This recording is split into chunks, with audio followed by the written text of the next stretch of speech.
اب سورہ فاتحہ کی تفسیر کا آغاز ہے۔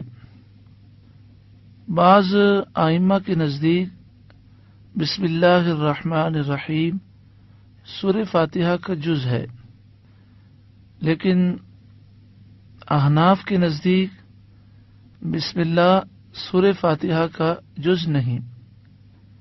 الحمد تمام خوبیاں للہ اللہ ہی کے لیے ہیں، رب العالمین جو سارے جہاں والوں کو پالنے والا۔ حمد و ثنا اور تمام خوبیاں اور تعریفیں صرف اللہ تعالی ہی کے لیے ہیں، لیکن سوال یہ پیدا ہوتا ہے کہ اللہ کے سوا بہت سی ایسی شخصیات ہیں جن کی تعریفیں کی جاتی ہیں، تو مفسرین نے فرمایا مراد یہاں پر یہ ہے کہ جسے جو خوبی ملی، جو کمال نصیب ہوا، وہ سب اللہ ہی کی عطا سے ہے۔ جب ہمارا یہ عقیدہ ہے تو ہم جس کسی کی بھی تعریف کرتے ہیں در حقیقت ہم اللہ ہی کی تعریف بیان کرتے ہیں۔ لہذا سرکار دو عالم صلی اللہ علیہ وآلہ وسلم کی ثنا خوانی، آپ کی نعتیں پڑھنا، آپ کی شان و عظمت کو بیان کرنا، اور اولیاء کاملین اور صحابہ کرام کی شان کو بیان کرنا در حقیقت اللہ ہی کی تعریف ہے اور اللہ ہی کی خوبی بیان کرنا ہے کہ انہیں طاقت اور انہیں مقام و مرتبہ اللہ ہی نے عطا فرمایا۔